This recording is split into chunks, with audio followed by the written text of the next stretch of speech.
2026년도 3월달 생활과윤리 전국형 학력평가 문제 우리 같이 풀어보도록 하겠습니다. 전반적으로 문제가 그렇게 난이도가 높은 편은 아니었어요. 그래서 만약에 여러분이 이걸 이제 다 배우신 상황이라면 이제 아마 등급이 엄청 높게 나왔었을 만한 그런 문제 수준이었다 생각하시면 되겠습니다. 아마 그래도 좀 난이도가 쉬워서 아마 1등급은 44점 정도 나오지 않을까 생각되네요. 자, 한번 보겠습니다. 어쨌든 뭐 학습을 한 내용들이 다 맞았다면 그걸로 우리가 좀 기준으로 삼아서 다음 공부하는 거나 이런 거에 대한 계획을 세우시면 되겠습니다. 1번 보겠습니다. 윤리학을 분류하는 그런 문제죠. 가나의 윤리학의 핵심 과제로 가장 적절한 것은입니다. 가를 보시면 윤리학은 도덕적 담론에서 사용되는 용어의 개념을 명료화하고 도덕적 진술이 정당화되는 논리적 구조를 분석하는데 주된 관심을 둔다 이렇게 얘기를 하고 있으니까요. 메타윤리학에 대한 설명이죠. 메타윤리학에 대한 설명이다. 나를 보시면 윤리학은 여러 사회 영역에서 현대사회의 여러 영역에서 발생하는 다양한 윤리 문제에 대해서 현대사회의 다양한 문제에 대해서 여러 개의 도덕 이론을 응용하여 다른 말로 적용하여 이렇게 얘기할 수도 있겠죠. 적용해서 구체적인 해결 방법을 다른 말로 대안을 모색하는데 주된 관심을 둔다 이렇게 얘기하니까 실천규범 윤리학에 대한 설명이 되실 것 같습니다. 자, 1번을 보시면 도덕 원리를 정립해가지고 선악의 기준을 제시하는 것, 요거는 규범 윤리에서 모두 하고 있는 거죠. 이 자체만을 강조한다면 이론 규범 윤리학이다 이렇게 볼 수가 있겠습니다. 그래서 메타 윤리학에 대한 설명은 아니고요. 2번 여러 문화권에서 도덕 관습이 나타나는데 이것을 객관적으로 설명하는 것이 주된 관심이다. 그러면 기술 윤리학에 대한 설명이 되시겠죠. 메타 윤리학이 아니네요. 3번 윤리학이 학문으로 성립될 수 있는지 를 검토하는 게 주된 관심사면 메타 윤리학의 특징이다 이렇게 볼 수 있겠습니다. 그 다음에 4번 현실에서의 윤리 문제에 대해서 실천적 지침, 다른 말로 해결 방안 이런 것들을 제공하는 것이니까 실천 규범 윤리학의 특징이 되시겠죠. 4번이 정답이 되시겠네요. 그 다음에 5번을 보시면 도덕 현상의 인과관계에 대한 경험적인 사실을 기술하는 겁니다.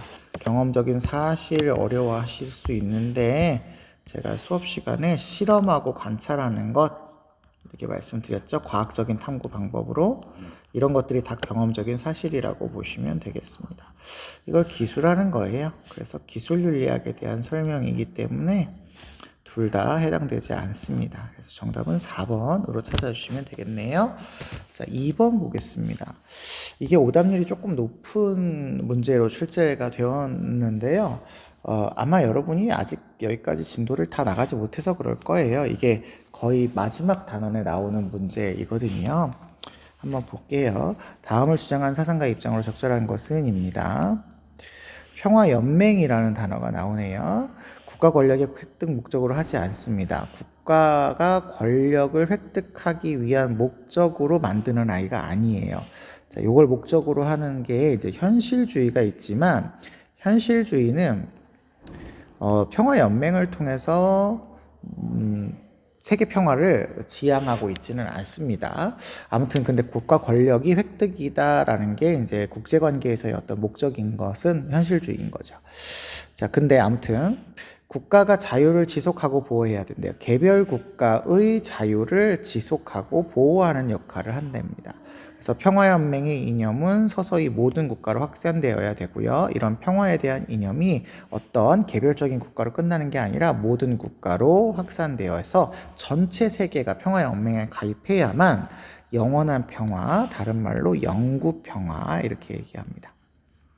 영구 평화라고 하는 평화에 대한 이념이 실현이 가능해진다 이렇게 얘기하시는 분이에요.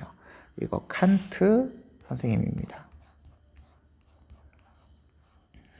자, 1번 보겠습니다. 평화 조약의 수립으로 영원한 평화 실현 조건이 완비된다라고 되어 있는데요. 아까 위에 평화 연맹이 필요하다고 했으니까 평화 조약의 수립만으로는 안 된다. 이게 필요하기는 하지만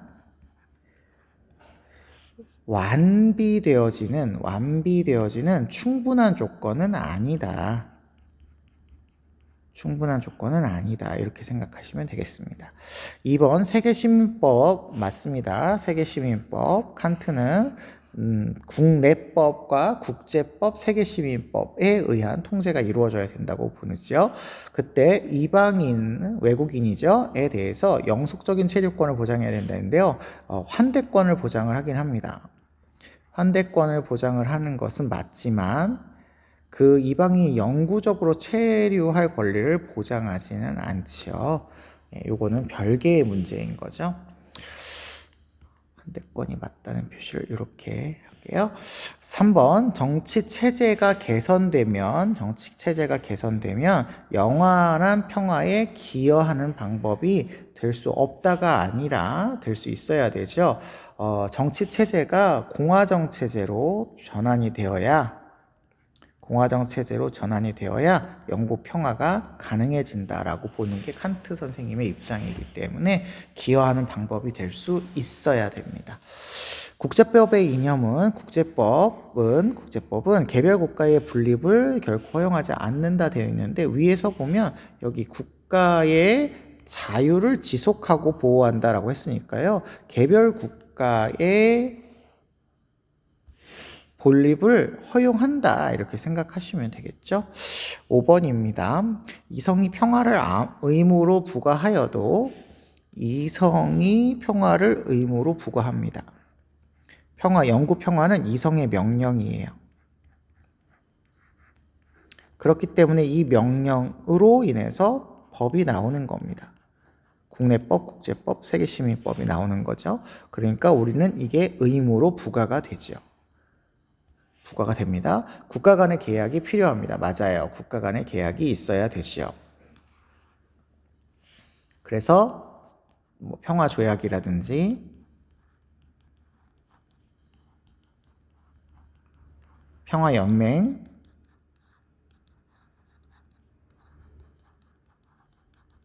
이런 것들의 조직이 필요하게 되는 거죠. 그래서 5번이 정답이 되시겠습니다.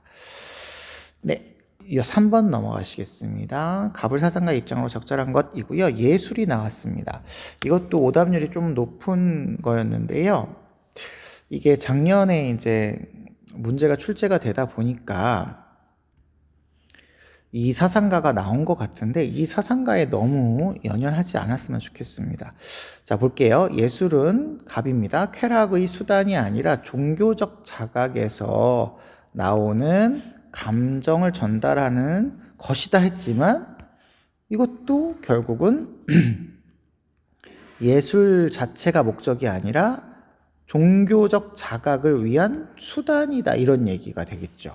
그러면 결국은 예술은 예술을 위한 목적을 가지는 게 아니라 종교적 자각이라는 것을 위한 감정을 전달하는 수단으로서 작용하고 있는 거니까 이거 도덕주의적인 관점이구나 이렇게 생각을 하셔야 합니다.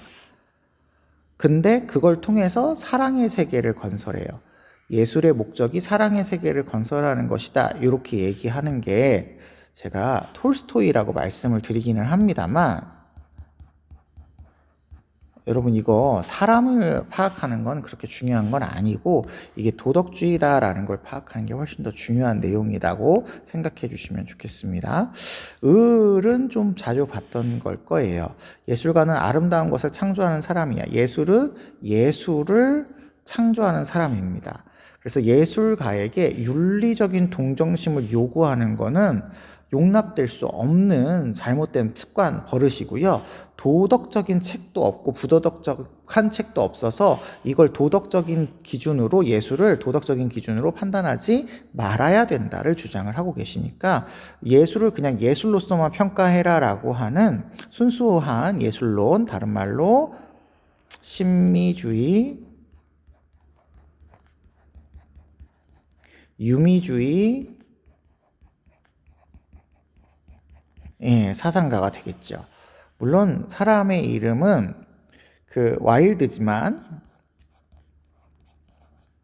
와일드라는 사상가가 중요하지는 않아요. 그냥 도덕주의, 신미주의 입장에서 잘 보시면 됩니다.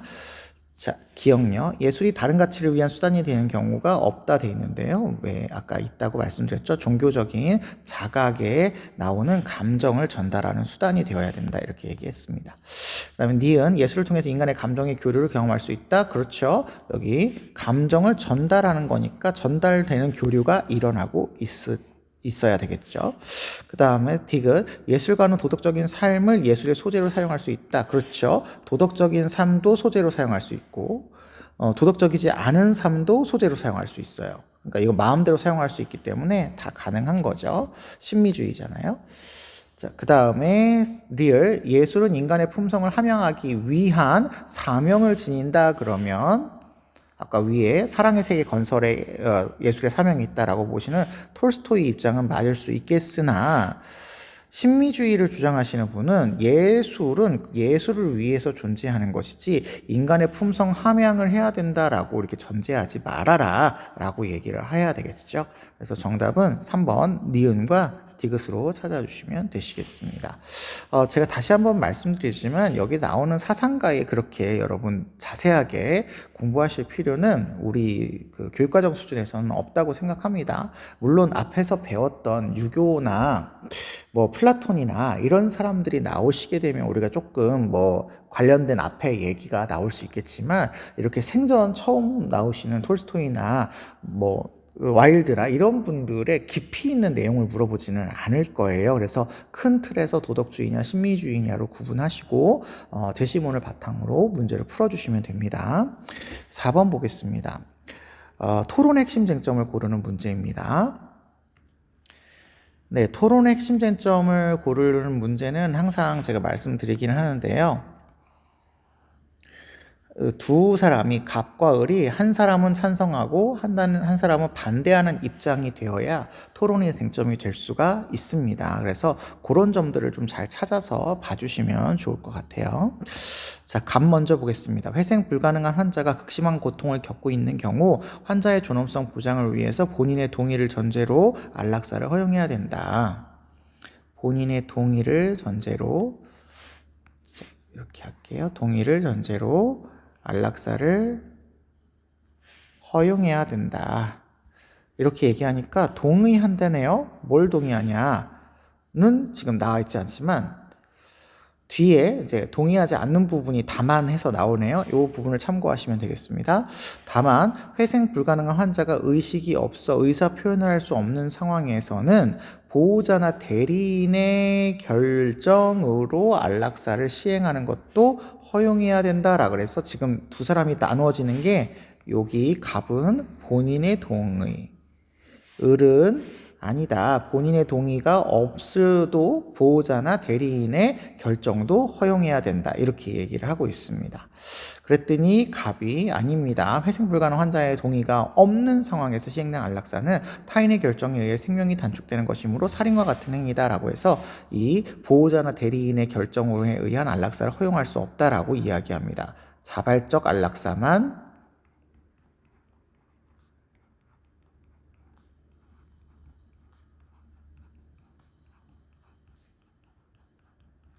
허용해야 된다. 이런 관점을 지금 보이시고 있으시죠. 그랬더니 이제 을이 그렇지 않다. 환자의 극심한 고통을 중단할 수 있다면 환자 본인의 동의 없는, 여기가 포인트죠. 환자 본인의 동의 없는 안락사도 비자발적 안락사 이렇게 얘기합니다. 우리가 보통.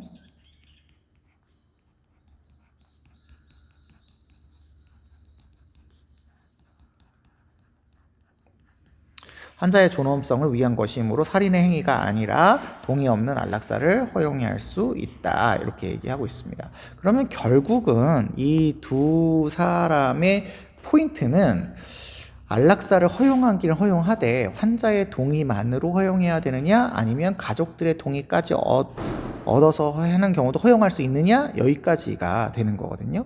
그래서 정답이 3번입니다. 환자 본인의 동의가 있어야 된다, 요것만 허용해야 된다가 지금 갑이었던 거고, 없어도 된다라고 봤던 게 이제 을이었던 거죠.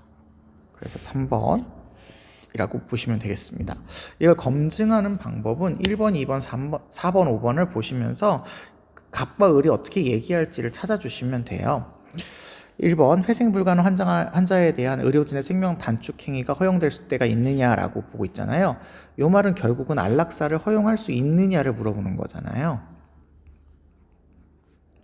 허용 가능하냐 이걸 물어보는 거잖아요. 그러면 갑도 본인의 동의가 있으면 가능하고 을도 본인뿐만 아니라 의식이 없을 때는 환자의 가족들과 보호자들에 의해서 가능하다 이렇게 얘기하고 있으니까 이거는 쟁점이 나누어지지 않는 거라고 보시면 되겠고요. 2번 회생 불가능한 환자를 죽음에 이르게 하는 모든 행위는 살인과 같은 행위냐? 아니었죠.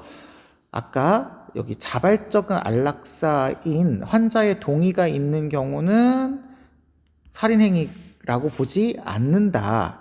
모든이 아니잖아요. 그러니까 않는다 이렇게 보시면 되겠고, 을 같은 경우는 환자의 동의가 없어도 되고 가족들의 동의가 있어도 된다라고 보니까 모든 행위가 이렇게 얘기하지 않아요. 그래서 둘 다 X로 얘기하는 거라 여기도 토론의 쟁점이라고 볼 수가 없습니다. 4번 회생 불가능 환자에 대해서 안락사 결정을 할 때 환자의 존엄성이 고려되느냐? 자, 요거는 위에 보시면 됩니다. 갑은 여기 환자의 존엄성을 보장하기 위해서 환자 개인의 동의를 얻어서 해야 된다 이렇게 얘기를 했고, 그 다음에 을도 맨 마지막에 보시면 환자의 본인의 동의가 없이 보호자의 동의만 얻어도 환자의 존엄성을 위한 것이라고 얘기하고 있어서 둘 다 존엄성을 보장한다라는 말에는 동의할 수 있어야 된다 이렇게 보시면 되겠습니다. 그래서 이것도 토론의 주제는 아니네요. 5번 회생 불가능한 환자의 극심한 고통은 안락사 허용 여부를 판단할 때 고려되어야 되는가? 물론 여기 고려는 하죠. 여기 갑도 보시면 극심한 환자가 고통을 겪고 있는 경우 이렇게 나오고요. 그 다음에 마지막에 을의 입장에서도 극심한 고통을 중단할 수 있다면 이렇게 나오잖아요. 그러면 이것도 두 사람 모두가 동의했다 이렇게 얘기를 한 거기 때문에 이것도 토론의 쟁점이라고 얘기할 수는 없다. 그래서 정답은 3번이 되시겠습니다. 그래서 이런 문제는 여러분이 배경 지식이 있지 않아도 충분히 풀 수 있는 문제이기 때문에 독해 문제로 잘 풀어주시면 되겠고, 이거는 생일 시간에 배운다는 느낌보다는 그 안락사에 관련된 내용에 대해서만 여러분들이 좀 기억하고 계시면 될 것 같아요.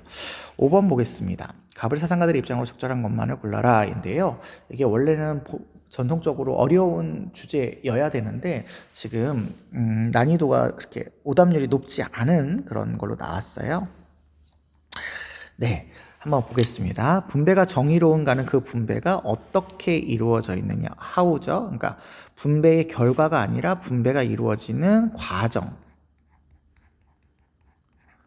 절차가 어땠느냐에 따라서 정의로운지 안 정의로운지가 결정이 된다는 건데, 정의의 역사적인 원리에 따라 과거의 상황이나 사람들의 과거 행위가 이제 이걸 역사라고 보는 거죠. 과거의 상황이나 과거 행위, 이게 이제 역사가 되는 건데, 이 역사가 어땠느냐에 따라 사물에 대한 차별적인 소유 권리나 응분의 자격을 만들어낼 수 있다.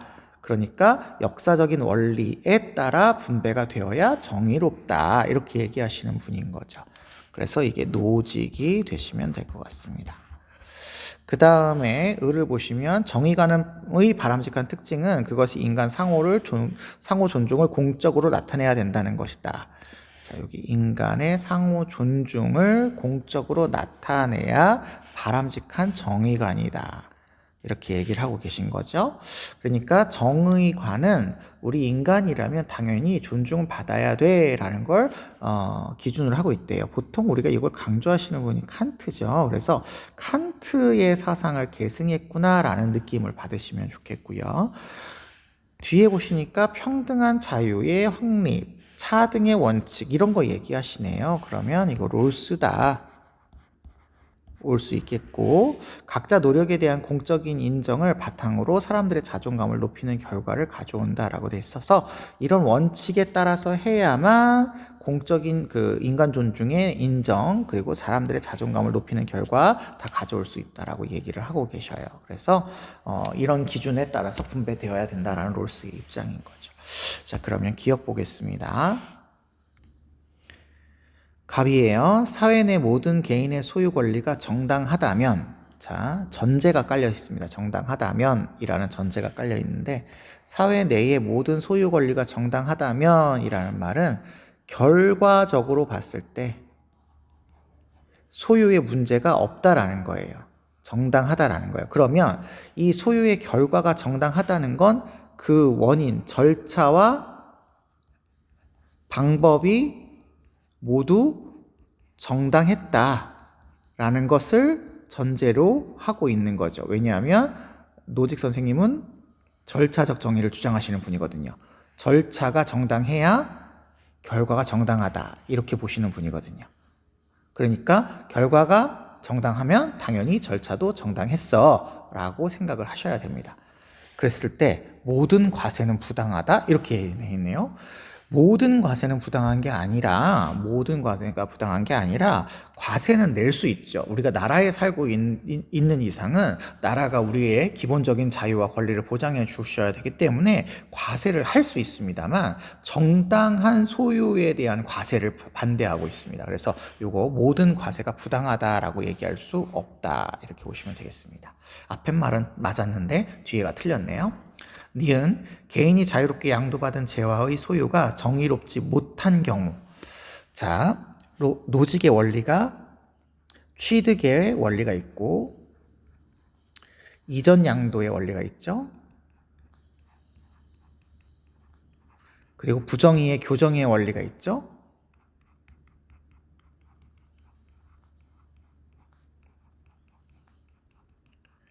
자, 여기가 자유롭게 양도가 이루어졌어요. 물론 자유롭게 양도가 이루어지기는 해야 되죠. 근데 여기가 지금 잘 됐다라고 해서 재화의 소유가 정의롭지 못한 경우가 있냐 없냐를 물어보고 있습니다. 그러면 여기 취득의 과정에서의 문제가 있을 수 있잖아요. 그러면 이 취득의 과정에서 문제가 있다라고 생각되면 소유가 정의롭지 못한 경우가 있을 수 있게 되는 거고, 나머지도 다 정의롭다 그러면 정의로울 수도 있는 거죠. 그래서 경우가 있다 그러면 맞는 표현이 되겠습니다.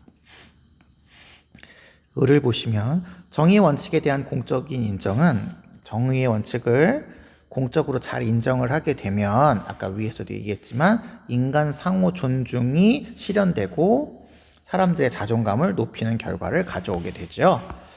사회 협동의 효율성이 증대될 수 있다. 그렇죠. 사회 협동의 효율성이 증대돼서 모든 사람에게 이익이 되죠.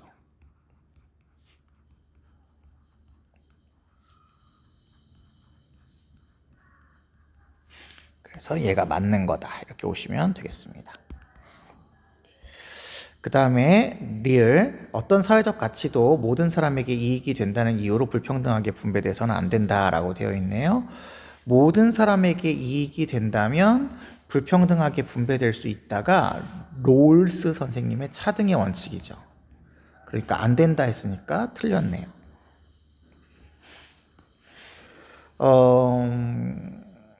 노직 선생님은 모든 사람한테 이익이 된다는 이유로 불평등하게 분배되어서는 안 된다를 주장하시는 분인 거죠. 그래서 요거는 노직 선생님의 입장에서는 맞을 수 있다. 그래서 정답은 3번 이렇게 찾아주시면 되겠습니다. 6번 보시겠습니다. 갑을 사상가들의 입장으로 적절한 것을 보기에서 골라라입니다. 교정적 정의와 관련된 문제인데도 이것이 그렇게 오답률이 높지는 않았던 것 같습니다. 보시면 내가 타인에게 해악을 가하는 것은 그것이 무엇이든지 너 자신에게 해악을 가하는 것이다. 자, 이게 수능에서인가요? 예, 선지로 나왔던 거죠. 예, 나오네요. 기억해 두세요. 오직 보복법만이 형벌의 질과 양을 명확하게 제시할 수 있다. 칸트는 보편주의를 주장하기 때문에 타인에게 해를 가하면 결국에 그게 나에게 해를 가하는 거나 마찬가지야. 보편적으로 똑같아. 확장시켜서 나가야 되니까 결국 그렇게 되면 타인이 나를 해할 수도 있으니까 자신을 해하는 거나 똑같아. 이렇게 얘기를 하고 있는 거고요. 보복법, 죄와 형벌의 동등성 을 주장하시는 거죠. 그래서 이게 칸트 선생님이 됩니다. 그 다음에 을 보시면 범죄와 형벌의 비례관계를 유지하면서 가장 효과적이고 지속적인 인상을 주는 동시에 수용자의 신체에는 가장 적은 고통을 줘야 돼요. 가장 효과적인 인상을 주면서 작은 고통을 주는 것이어야 된답니다. 왜냐하면 처벌을 하는 거는 범죄 예방을 목적으로 하기 때문에 그렇죠. 네. 그리고 지속적인 인상을 줘야 된다는 것에서 강렬함보다는 지속성을 강조하고 있으니 베카리아다 라고 찾으실 수 있을 것 같습니다. 자, 기억력. 오직 사형만이 살인에 대해서, 그러면 살인은 생명을 박탈하는 거니까 생명으로 보상하는 것이 사형이잖아요. 이거에 대한 보복의 동등성을 지닌다라고 했으니까 맞는 거죠. 그 다음에 형벌의 집행을 하게 될 때 시민에게 공포감을 유발해서는 안 된다가 아니라 공포감을 유발해서 범죄를 예방해야 되겠죠. 범죄 예방을 위해서 공포감을 유발해야 됩니다. 틀렸네요. 그 다음에 디귿, 형벌은 시민의 이익이 될 수 있도록 집행해야 돼요. 맞죠? 시민에게는 이익이 되도록 집행을 해야 되고요. 범죄자의 이익이 되도록 집행하면 안 되죠.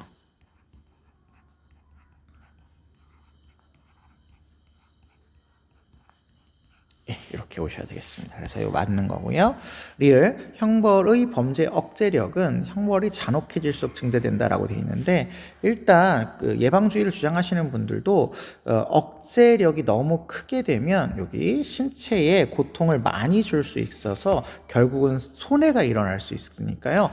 적절하게 비례적으로 늘어나야지 잔혹해질수록 높아진다고 무조건 좋은 건 아니라고 보고 있고요. 죄와 형벌의 동등성을 주장하시는 칸트의 입장에서도 무조건 잔인한 형벌을 줘야 된다 이렇게 얘기하지는 않을 겁니다. 그래서 정답은 기억 디귿 고르시는 2번이 되겠다 이렇게 보시면 되겠습니다. 7번 보실게요. 직업윤리 문제인데 이게 생각보다 오답률이 좀 높았어요. 아마 사상가들에 대한 정리가 조금 안 돼 있으셔서 그러지 않았을까 싶습니다. 갑 보시면 자본주의에서의 노동은 노동자를 하나의 상품으로 생산해내고 자본주의에서의 노동자가 더 많이 재화를 생산할수록 노동자에게 소유할 수 있는 것은 그만큼 적어진다. 뭐 이렇게 해서 노동 소외가 일어난다라는 거니까 마르크스 선생님의 입장이 되시겠죠? 마르크스입니다. 을을 보시면 세력과 지위가 같은 이들이 바라는 것과 싫어하는 것도 같으면 물건이 충분하지 않기에 다투게 된다. 다투게 될 수밖에 없어요. 이에 대해서 이 다툼을 싫어하셨던 선왕 선생님이 예를 제정해서 경계를 세우고 욕망을 조절해 주었어요. 욕망을 없애는 게 아니라 충족시켜 줄 건 충족시켜 주고 절제할 건 정제하게 만드는 역할을 했었죠. 그러면 이런 표현 나오셨으니까 이게 순자구나 찾으실 수 있을 겁니다. 예를 제정했다 이런 거니까요. 자, 1번이요. 마르크스는 자본주의에서의 노동자는 강제 노동으로 인해서 소외된다. 그렇죠. 노동 소외 현상. 그렇죠. 강제된 노동, 뭐 예속된 노동, 뭐 이런 걸로 인해서 결국은 노동의 결과가 노동자에게 돌아오지 않는 그런 노동 소외 현상이 일어나게 됩니다. 2번, 자본주의에서는 생산성 향상을 위해서 노동의 분업이 금지되는 게 아니라 생산성 향상을 위해서 노동의 분업이 발달하고 있기 때문에 기형적인 노동, 부분적인 노동을 하는 그런 노동자들로 전락을 하게 되죠. 3번, 타고난 본성을 함양해야가 아니라 타고난 본성이 성악설이기 때문에 본성을 변화시켜야 된다 이렇게 이야기하셔야 되겠죠. 4번 직업은 백성의 욕구 충족을 수단이 되어서는 안 된다가 아니라 욕구를 적절하게 충족하기 위한 기준이 되어야죠. 그러다 보면 적절하게 충족시켜 줄 수 있는 수단이 될 수도 있습니다. 예를 들면 높은 관직을 배분을 해야 될때 수양을 열심히 하셔서 많은 지식을 가지고 있는 사람에게 준다. 그러면 그것을 위해서 열심히 노력한 백성에게 관직을 희소한 자원을 분배하는 수단으로 예가 사용될 수 있어야 되겠죠. 그래서 여기 안 된다가 틀렸다 이렇게 보시면 되겠습니다. 5번 사회적 지위를 결정하는 인위적인 기준이 존재할 수 없다 이렇게 얘기하네요. 일단 순자는 인위적인 기준이 예가 있잖아요. 예, 그런 예가 있으니까 없다, 틀리게 되는 것이고요. 마르크스는 필요에 따른 분배를 강조하고 있기 때문에 역시 인위적인 기준이 존재하지 않는다라는 말에 동의하지 않을 겁니다. 동의하지 않으니까 을도 X로 표시하겠습니다. 네, 그래서 정답은 1번 밖에 없다라고 보시면 되겠습니다. 8번 보실 텐데요. 8번도 요나스 선생님의 입장인데 이것도 조금 오답률이 높은데요. 이것도 아마 여러분이 뒤에까지 공부를 다 안 하셨기 때문에 그러지 않았을까 싶습니다. 요나스 문제도 뭐 하시다 보면 쉽게 접근할 수 있을 거라고 생각이 됩니다. 네, 보겠습니다. 강연자가 지지할 입장입니다. 현대 기술이 산출할 행위의 규모와 대상, 결과는 너무나 새로운 것이에요. 이전과 너무 다르다라는 거죠. 그래서 전통 윤리로만은 이 행위를 파악할 수 없어요. 해결할 수 없어요. 그래서 새로운 차원의 책임을 요청하는 새로운 윤리가 요청이 됩니다.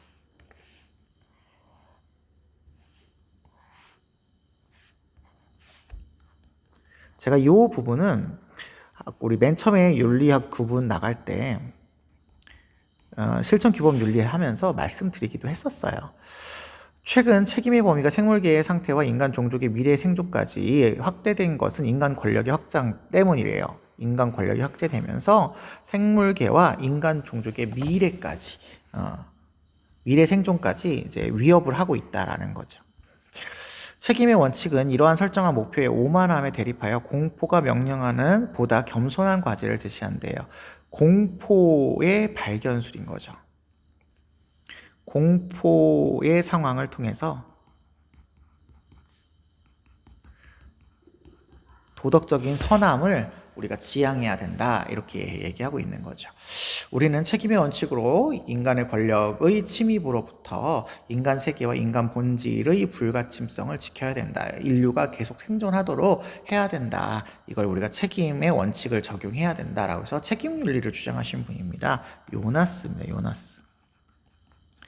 요나스고요. 1번 공포의 발견수를 통해서 선의 탐구를 유익한 수단으로 만들어야 된다. 그렇죠. 도덕. 이게 윤리잖아요.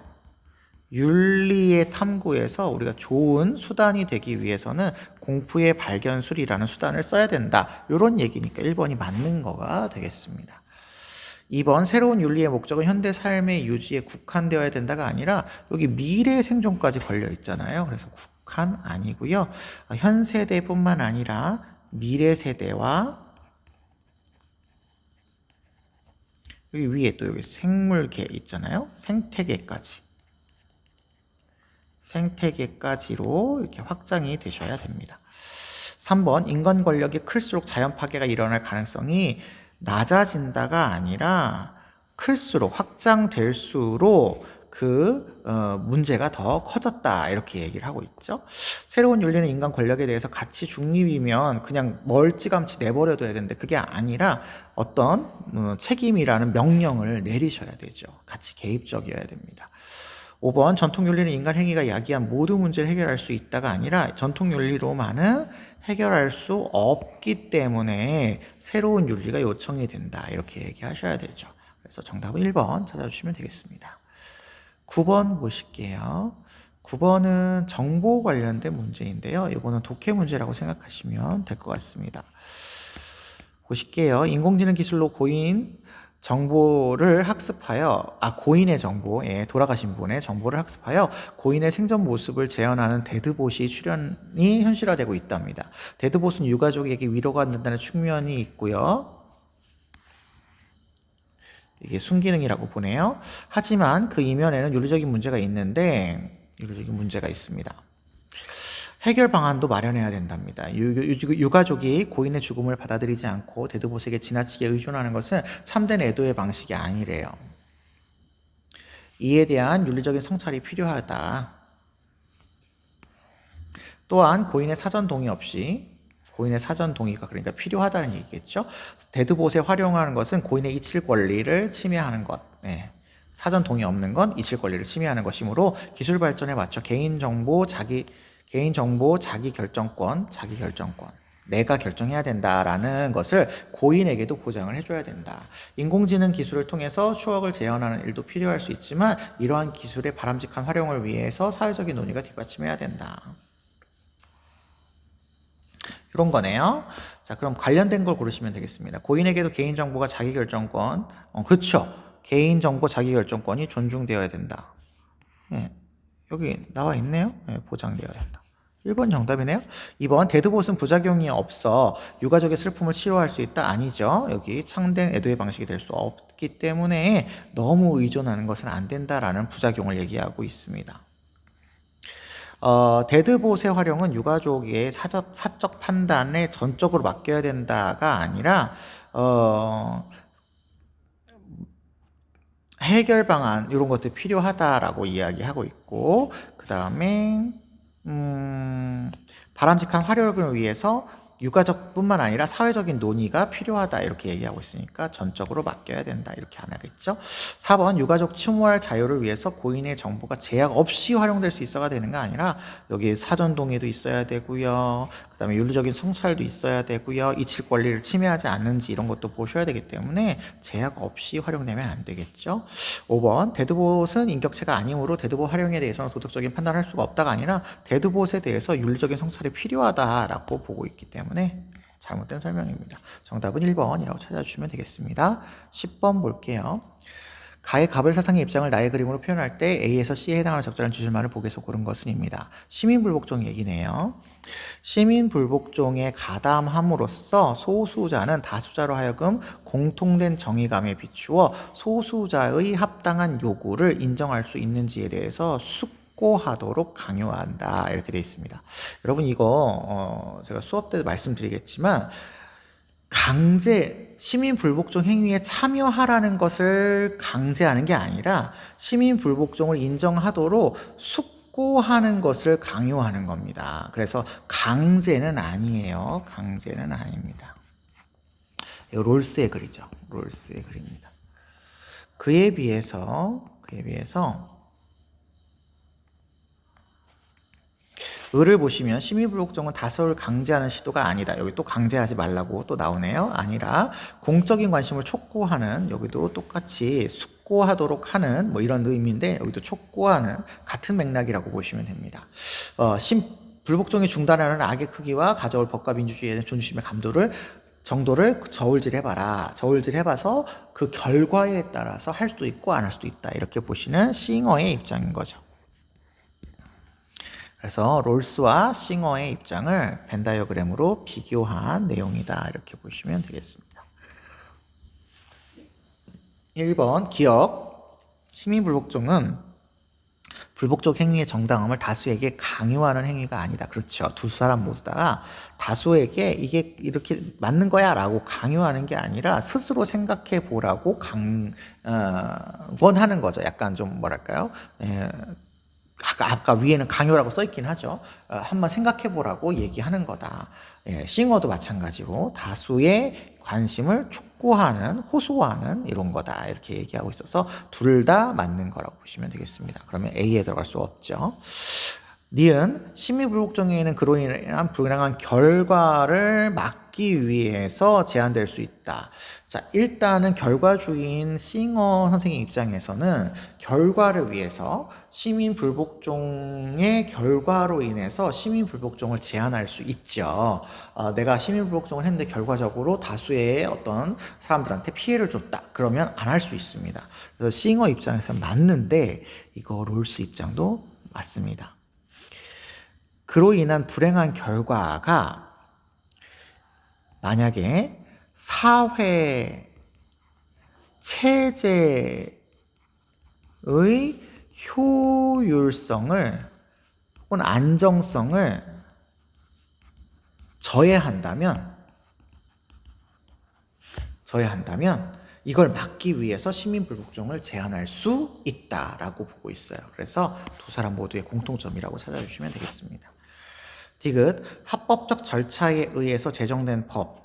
자, 제가 수업 시간에 말씀드리겠지만 두 사람 모두 민주주의 체제를 전제를 하고 있기 때문에 대부분의 법은 합법적 절차에 의해서 만들어진 법이고요. 시민불복종이 일어날 수 있는 사회를 롤스는 정의로운 체제에 의해서 운영되는 사회로 한정을 하고 있기 때문에 거의 정의로운 국가죠. 한정하고 있기 때문에 거의 정의로운 사회로 한정하고 있기 때문에 당연히 합법적 절차에 의해서 제정된 법일 거예요. 그래서 이 말 자체에 너무 포인트를 두지 말아달라라고 말씀드릴 겁니다. 심의불복종의 대상이 될 수 있어요. 맞아요. 될 수 있습니다. 롤스의 경우에 현저하고 심각한 부정의 1원칙과 공정한 기회균등의 원칙에 위반이 일어나게 되면 심의불복종을 할 수 있습니다. 마찬가지로 싱어도 가능하죠. 합법적이어도 진정한 다수의 어떤 요구에 맞지 않을 수 있기 때문에 합법적으로 제정이 됐다 하더라도 문제가 될 수 있습니다. 리을, 이거 맞는 거고요. 민주주의 원칙에 대한 복종은 시민불복종의 정당화 가능성을 차단한다라고 되어 있는데요. 민주주의 원칙에 대한 복종심이 높으면 높을수록 시민불복종이 정당화될 수 있고요. 민주주의에 대한 원칙 복종이 낮을수록 시민불복종의 정당화 가능성이 낮아지겠죠. 그래서 싱어 입장에서 X다라고 보시면 되겠습니다. 근데 롤스도 이 말에 동의하지 않을 거예요. 어쨌든 민주주의에 대한 원칙에 대해서 잘 존중하는 사회가 좋은 시민불복종의 정당성의 모습을 증진할 수 있거든요. 그래서 롤스도 동의하지 않을 겁니다.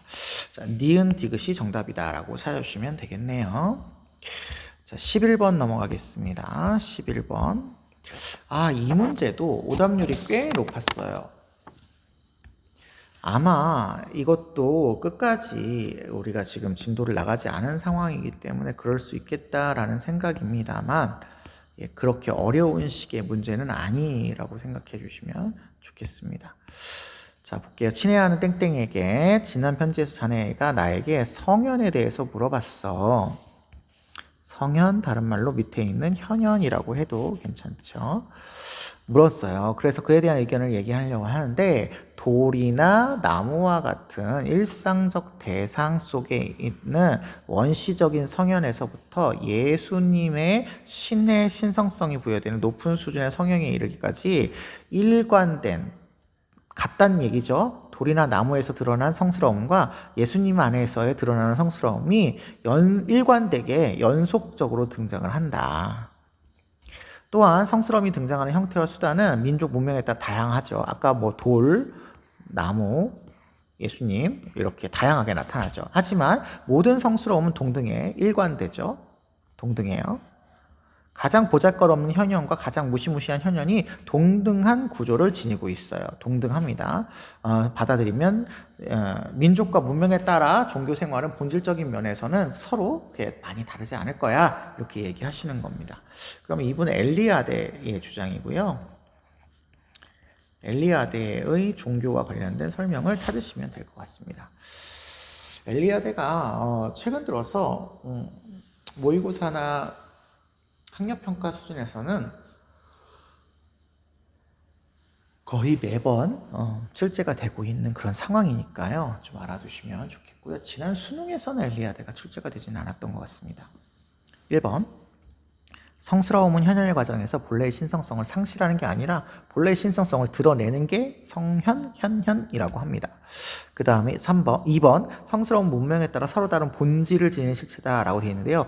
본질은 어디 갔죠? 본질은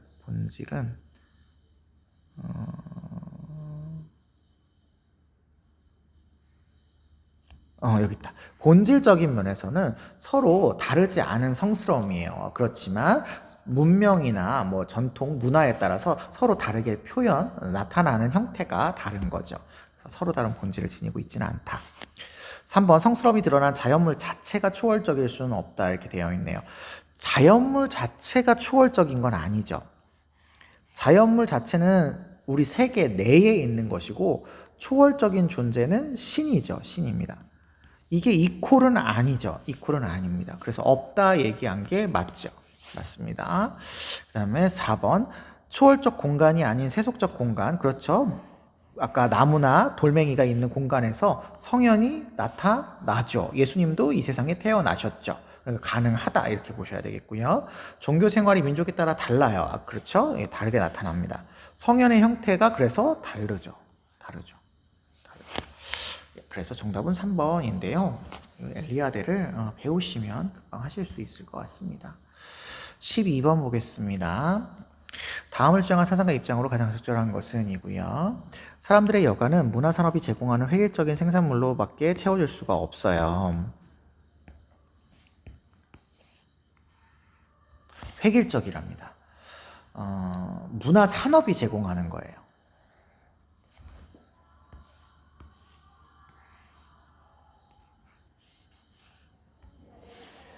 돈 많은 자본가들에 의해서 제공되고 있는 거죠. 그러다 보니까 돈을 많이 벌기 위한 획일적이고 몰개성적인 생산물로서 문화가 제작되고 있습니다. 이를테면 갑이라는 영화와 을이라는 영화 사이의 차이는 소비자들을 분류하고 조직하고 장악하기 위한 차이에 불과한 것이죠.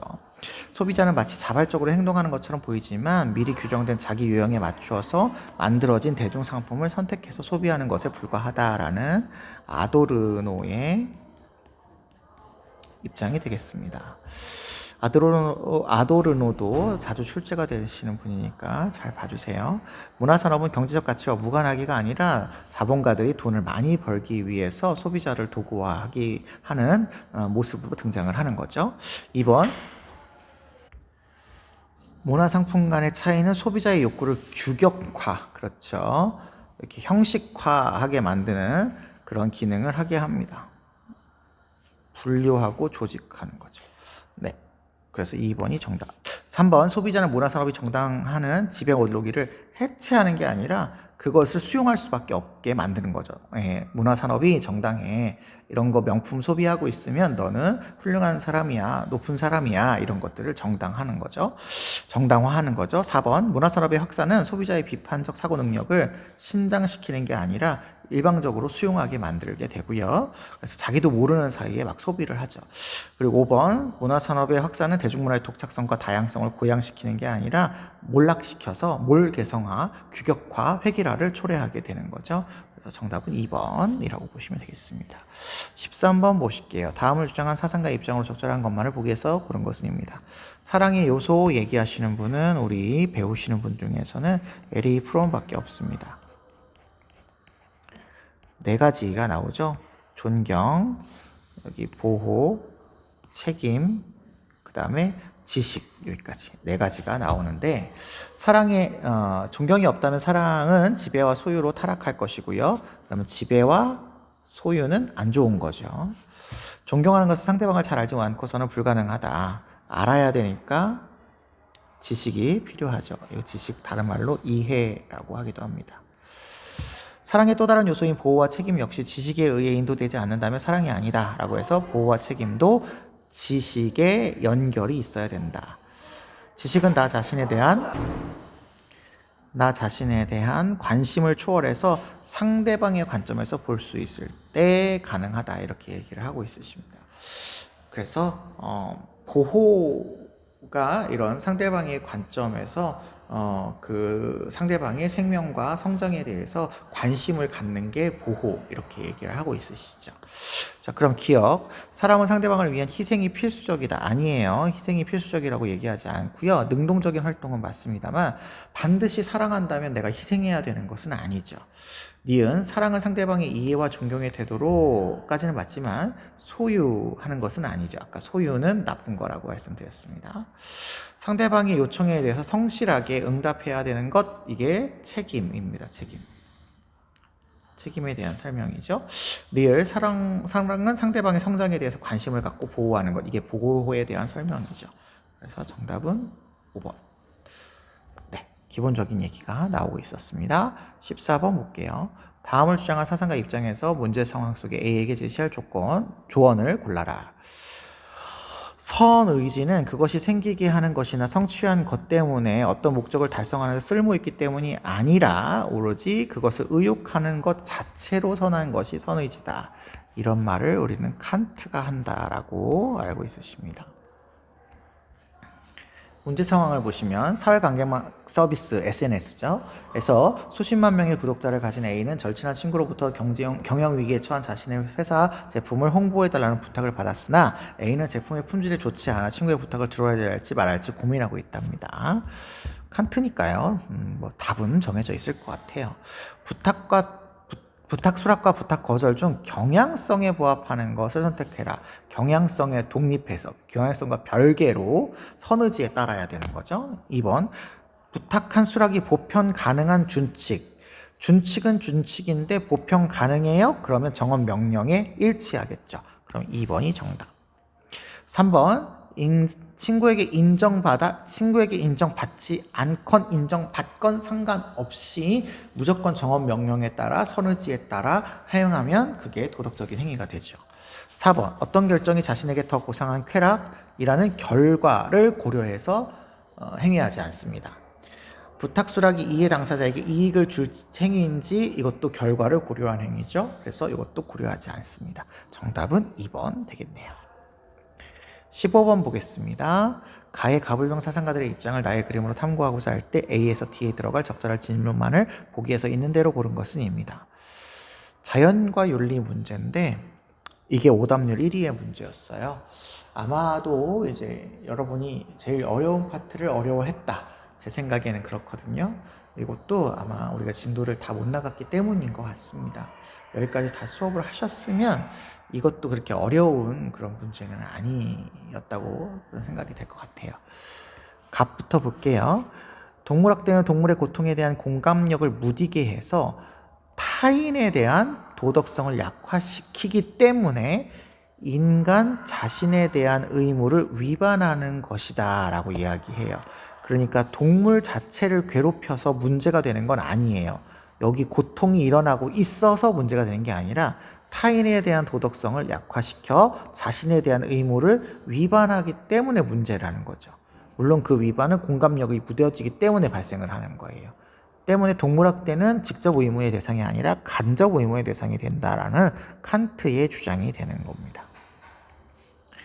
을을 보시면 도덕적 행위 능력이 결여된 사람이라도 학대 금지의 의무의 대상이 되듯이 우리 어린아이들이나 식물인간 이런 분들이라도 학대 금지 의무의 대상이 될 수 있지 않느냐. 그렇듯이 모든 생명체가 도덕적 행위 능력이 없더라도 목적론적 삶의 중심이라면 의무의 대상이 될 수 있어 라고 보시는 분입니다. 테일러죠. 병을 보겠습니다. 동물학대에 반대하는 참된 이유가 인간에게 미칠 해악 때문이라는 주장. 이게 지금 갑의 얘기인 거죠. 인간 중심주의의 주장입니다. 그런데 이건 종적으로 종차별주의, 잘못됐다라고 얘기하고 있으시니까 이거는 싱어 선생님의 입장이 되겠습니다. 자, 그러면 칸트, 싱어, 테일러를 비교해서 풀어봐라 라는 문제가 되겠습니다. 기억요. 동물학대를 금지하는 이유가 인간 때문이야. 여기에서 도출되는가? 그러면 인간 중심주의는 칸트가 맞겠죠. 생명 중심주의는 아니다. 인간 때문이 아니라 그 동물 자체가 내재적 가치를 지니기 때문이야. 이렇게 얘기할 테고, 싱어는 쾌고감수 능력을 지닌 동물에게 학대할 금지 이유가 있어. 이렇게 얘기하죠. 네. 이익평등 고려의 원칙에 적용을 해서요. 그래서 기억에 들어갈 수 있겠다. 니은 테일러랑 싱어만 보시면 됩니다. 감각이 없는 비이성적인 존재. 감각이 없는 비이성적인 존재입니다. 감각이 없는 비이성적 존재. 우리가 보통 그러면 식물 이렇게 얘기할 수 있겠죠. 그리고 동물도 아니 무생물도 들어갈 수 있겠습니다.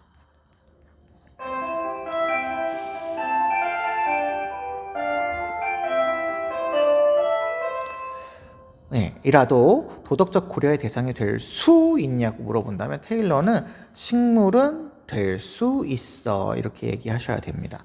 그런데 테일러는 여기에 들어갈 수가 테일러란다. 싱어는 여기에 들어갈 수가 없죠. 테일러는 식물이 들어가지만 그래서 싱어 입장은 아니다라고 봐야 되니까 B에 들어갈 수 있으시면 되겠습니다. C는 테일러만 보시면 됩니다.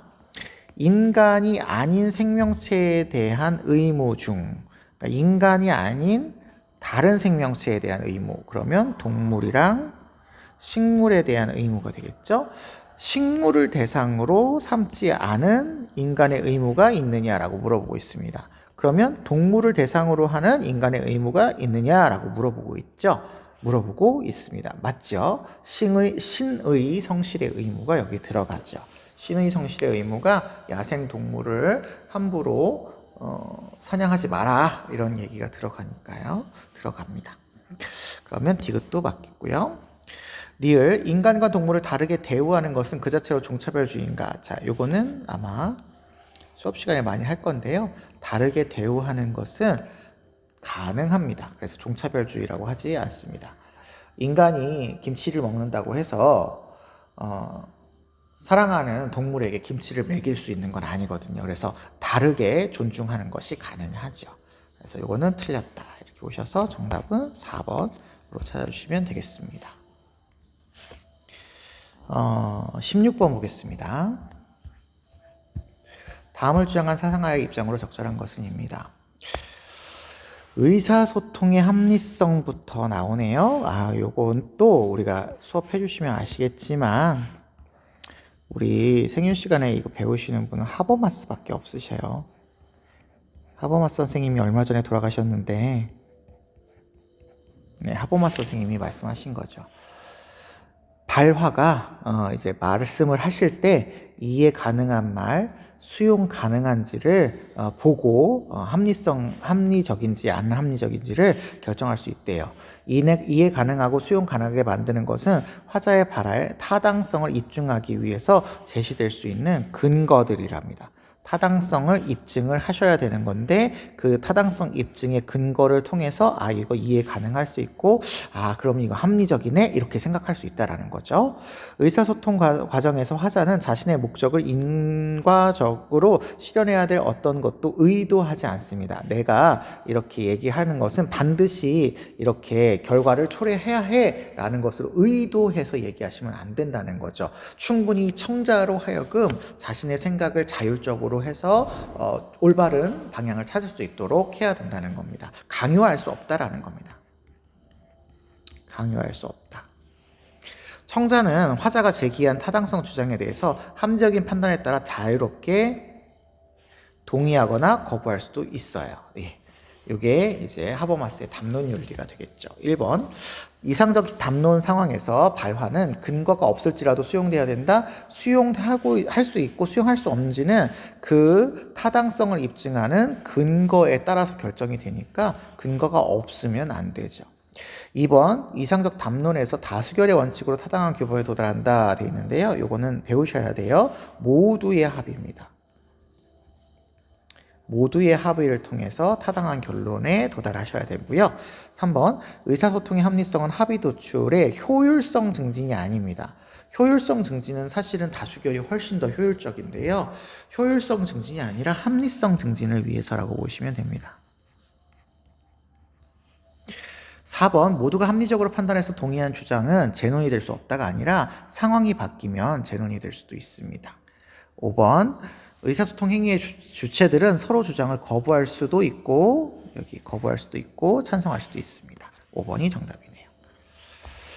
17번 보겠습니다. 갑을 사상가들의 입장으로 적절한 것은입니다. 갑을 먼저 보시면 죽으면 감각을 잃게 돼요. 감각을 잃게 되므로 죽음은 우리에게 아무것도 아닙니다. 이 사실을 잘 알게 되면 죽음의 가능성도 두렵지 않게 되고 이러한 알미 우리에게 불멸에 대한 갈망도 제거해 준답니다. 에피쿠로스죠.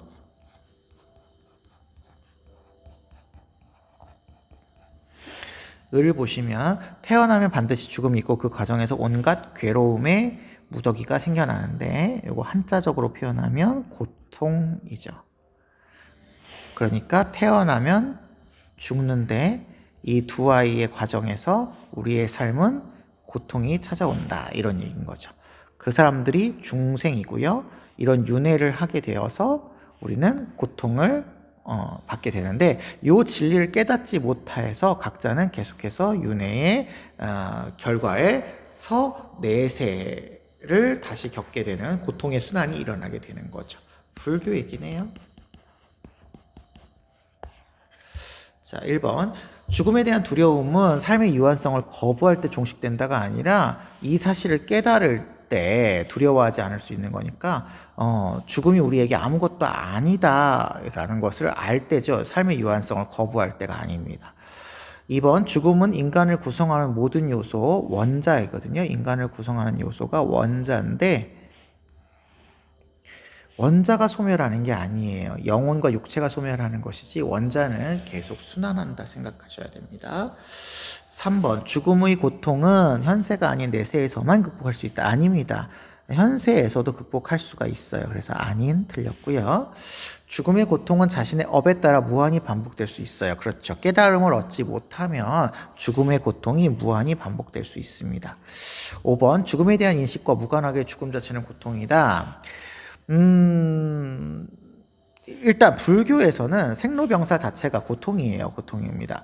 그래서 이 말에 동의할 수 있을 것 같은데 물론 그것에 대해서 바르게 인식하게 되면 죽음도 고통이 아니라 이제 깨달음의 길이 되는 거죠. 근데 에피쿠로스는 죽음이 고통이라고 얘기하지 않습니다. 죽음은 여기 우리에게 아무것도 아닌 거죠. 아무것도 아닌 거지 고통이라고 얘기하시면 안 된다. 이렇게 보시면 되겠습니다. 정답은 4번 되시겠네요. 18번 보겠습니다. 18번 해외 원조 문제인데 이것도 보통은 어려워들 하는데 여기 문제가 자체가 그렇게 어렵지는 않았을 뿐더러 여러분이 뒤에까지 안 나가서 그런지 오답률이 그렇게 높지는 않게 나왔던 것 같습니다. 갑을 볼게요. 정의로운 사회를 지속하기 위해 필요한 것 이상이 요구하는 사회의 요청은 정당화될 수 없다. 제일 중요한 건 정의로운 사회 제도를 지속하는 게 그러니까 제일 중요하다는 거겠죠. 원조의 의무는 모든 사회가 적정 수준의 기본 제도를 가질 때까지. 그러니까 모든 사회가 정의로운 제도를 갖게 되면 그때 끝난다. 이렇게 얘기하는 거죠. 원조의 중단 시점을 이야기하고 있습니다. 그래서 이게 롤스 선생님의 이야기가 되겠죠. 그 다음에 을을 보시면요. 나쁜 일을 막았을 때 그에 상당한 도덕적인 의미를 가진 것을 희생하지 않을 수가 있다면 그렇게 해야 한다. 결과를 보고 해라. 네, 그리고 그렇게 해야 된다니까 의무고요. 절대 빈곤에 처한 사람을 돕는 것은 당연히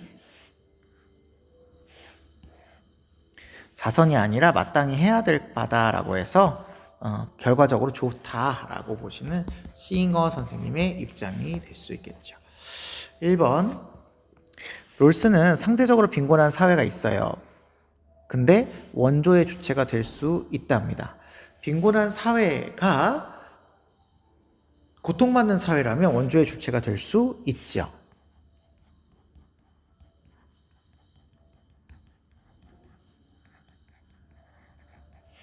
될 수 있죠. 그럼 이게 맞고요. 만약에 빈곤한 사회가 고통받는 사회가 아니라면 원조의 주체가 될 수 있지 않을 수 있죠. 원조의 주체가 아니죠. 이 지금 원조의 주체라고 했네요. 죄송합니다. 원조의 주체는 항상 누가 되어야 되냐면 질서정연한 사회가 되셔야 되죠. 그러면 빈곤해도 질서정연한 사회가 될 수 있지요. 그런데 질서정연하지 않은 사회가 있다면 그 사회가 빈곤의 사회에 들어간다면 원조의 주체가 될 수 없죠. 네, 똑같은 표현인데 앞뒤가 좀 바뀐 것 같습니다. 예, 그래서 요거 틀렸다. 아니, 될 수 있다가 맞다. 이렇게 오시면 되겠고요. 2번 억압과 차치로 고통받는 사회, 이제 고통받는 사회입니다. 원조의 대상이 될 수 있어요. 아까 금방 제가 주체와 대상을 헷갈려서 얘기했는데 고통받는 사회만이 주체입니다. 3번 원조의 목표는 국가 간의 부의 재분배 달성하는 것이 아닙니다. 재분배를 달성할 필요가 없어요. 그냥 전체 인류의 복지를 증진하시면 됩니다. 재분배를 꼭 해야 된다는 건 아니에요. 4번 원조의 대상의 빈곤 정도만으로 원조 여부를 결정해야 된다? 아니에요. 원조의 주체의 어떤 상황도 고려할 수 있어야 됩니다. 아닙니다. 그래서 상황을 봐서 멀리 있는 빈곤한 사회를 도울 수도 있고 가까운 사회를 도울 수도 있거든요. 그러니까 이 빈곤한 정도만으로 따지진 않습니다. 5번 원조 주체의 부가 원조 대상에게 이정되면 안 된다? 왜요? 될 수도 있죠. 예. 인류의 복지를 증진하기 위해서 롤스도 가능합니다. 절대 빈곤에 처해져 있는 사회에게 원조를 해가지고 부가 조금 넘어가가지고 이전이 돼가지고 그 사회가 질서정연한 사회 체제가 될 수 있다면 이전하는 게 가능하죠. 그래서 둘 다 안 된다가 틀렸다로 오시면 되겠습니다. 19번 보겠습니다. 다음 갑을 사상가들의 가상대화이고요. 이 입장에 대한 설명으로 가장 적절한 것은입니다. 인하지 못한 사람은 공공한 처지에도 안락한 처지에도 머물 수 없고 인한 사람은 인을 편안하게 여기고 지혜로운 사람은 인을 이롭게 여긴답니다. 그러니까 인을 해야 된다. 인하지 않으면 안 된다를 이야기하는 거예요. 그러면 유교 사상가가 되겠죠. 효도와 공경 가까이 해야 합니다. 이렇게 얘기하네요. 사람을 가까이 해야 된다. 그럼 가까움과 먼 것을 구분하는 거니까 이게 유교가 될 수 있는데 실제 이 표현은 공자 선생님이 하시는 표현입니다. 그래서 유교라고까지만 아셔도 괜찮지만 이런 표현이 공자다라고도 알아두시면 좋겠고요. 인을 끊어버리고 의를 버리면 백성은 다시 효도하고 자유로워진대요. 그러니까 인, 의를 제거해라 라는 얘기가 되겠네요. 제거해라. 성스러움을 끊고 지혜를 버리랍니다. 성스러움도 버리고 지혜도 버리랍니다. 우리가 보통 지혜를 버리라는 걸 무지라고 표현을 했죠. 그래서 무지하면 백성의 이익이 늘어나고 도에 따라서 살게 되고 무위하게 돼서 다 이루어진다라고 보고 있습니다. 무위, 무지, 무욕한 생활을 이상적으로 생각하시는 도가 선생님의 글이 되겠죠. 도가의 노자 선생님의 글이 맞습니다. 노자 선생님 글입니다. 도가까지만 알으셔도 문제는 없습니다만 그래도 노자도 기억해 두시면 더 쉽게 문제를 해결할 수 있을 것 같습니다. 1번이요. 군자는 의로운 것을 볼 때 자신의 이익을 먼저 생각한대요. 그렇다는 얘기는 자신의 이익이 더 중요하다는 얘기인데 아이고, 색깔이 잘못됐네요. 의로운 것이라는 도덕성을 우선적으로 생각을 해야 되겠죠. 예, 잘못된 설명입니다. 2번 인의의 실현을 위해 친소를 구별하는 사랑. 그렇죠? 이게 인의 실현이죠? 맞네요. 친소, 좀비 친소, 선악 미추를 구별하겠죠. 3번 예법에 대한 지식을 확충하면 이거는 인의이죠. 그래서 도를 체득할 수 없게 됩니다. 무의의 도를 따르게 되면 소박한 자연적 본성이 유지가 되는데 이걸 극복한다라고 했으니까 틀렸네요. 효를 실천함으로써 인간다움을 이루어야 된다는 유교에서 얘기할 수 있는 건데 도가에서는 효를 실천함으로써가 아니라 자연을 회복해야 된다 이렇게 얘기하겠죠. 그래서 틀린 답이고 정답은 2번으로 찾아주시면 되겠습니다. 20번 마지막 문제인데요. 이것도 사실은 실제 출제될 때는 조금 더 어렵게 출제될 수 있다는 걸 감안하시고 문제를 풀어봐 주세요. 갑을 사상가들의 입장으로 적절한 것만을 보기에서 있는 대로 고른 것은입니다. 만인에 대한 만인에 투쟁하는 상황, 우리가 보통 상황을 이거를 자연 상태라고 하죠. 그래서 자연 상태를 이 상태로 본 사람은 홉스. 인데 여기서는 어떤 것도 부당한 것이 될 수 없습니다. 그러니까 정의와 부정의의 개념이 존재할 수 없다. 정의와 부정의가 존재하지 않는다. 없다. 인간이 이러한 상태로부터 빠져나올 수 있는 가능성의 일부는 인간의 정념에 의해서, 정념이라고 하는 것, 두려움, 만인의 상태에서는 내가 나의 권리를 유지할 수 없겠네라는 이 두려움과 이성, 계약을 맺어야겠다라는 이 이성에 의해서 우리는 사회계약을 맺고 자연상태를 벗어날 수 있게 됩니다. 그 다음 을을 보시면 자연이 모든 인간에게 사지에 대한 절대적인 힘을 준 것처럼 사회계약은 구성원들에게 절대적인 권력을 준답니다. 사회계약은 구성원들입니다. 통치자가 아니라 구성원들에게 절대적인 권력. 보통 이 절대적인 권력은 주권의 형태로 표현하죠. 그러면 구성원 모두가 주권을 가지고 있는 거니까 직접 민주주의 체제를 옹호한다. 이렇게 생각하셔야 되겠죠?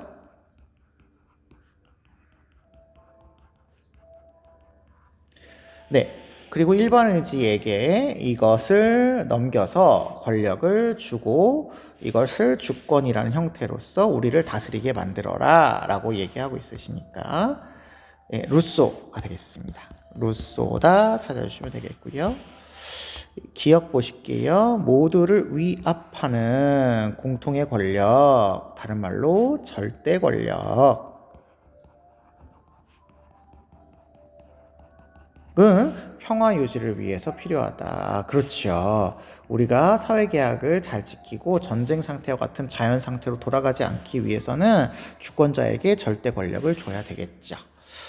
니은 만물에 대한 만인의 권리의 존속, 만물에 대한 만인의 권리가 자연 상태에서 있기 때문에 자연 상태가 극심한 그 만인에 대한 만인의 투쟁 상태가 되죠. 그래서 이것이 존속되면 안 되고 이걸 계약을 맺어서 통치자에게 넘겨야 됩니다. 그래서 평화에 위협이 된다 그랬으면 맞는 얘기가 되겠습니다. 그 다음에 티귿 법률에 복종하는 인민이 법률의 제정자이죠. 그래서 직접 민주정치를 이상적으로 봅니다. 리을 사회계약 당사자라면 누구나 주권자의 지위를 지닌다 그러시면 요거는 루소가 맞습니다. 여기 모든 구성원들이 주권을 지니고 있으니까 맞는데 홉스는 사회계약 당사자가 주권자가 아니죠. 여기다 이렇게 하시면 되겠습니다. 주권자가 아니죠. 사회계약 당사자의 별도로 통치자의 개념이 생기게 됩니다. 그래서 정답은 기업과 니은만 있는 1번으로 찾아주시면 되겠습니다. 여기까지 우리가 3월 5평을 풀어봤는데요. 전반적으로 봤을 때 이게 여러분들이 처음부터 끝까지 학습이 다 이루어져 있는 상태였다면 사실 틀릴 만한 문제는 없습니다. 틀릴 만한 문제는 없어서 이걸 만약에 여러분이 11월이나 10월 달에 본 모의고사 수준이었다면 1등급이 한 48, 이 정도 나와야 되는 그런 상황이에요. 그래서 내가 지금까지 상황이 이렇구나라는 것을 좀 파악하시고 여기에 맞춰서 공부를 해주시는 걸로 3월 모평을 삼으시면 되겠습니다. 첫 번째 모의고사 보시느라고 너무 수고 많으셨고요. 제가 전반적인 문제풀이를 수업 시간에 실시하는 것은 2학기에 들어서 기출문제를 풀어드릴 텐데 미리 좀 궁금하시거나 좀 이해가 필요하다라는 부분이 있다면 선생님한테 개별적으로 질문을 해주시면 되겠습니다. 예, 모의고사 보시느라고 수고 많으셨고요. 여기까지 보겠습니다.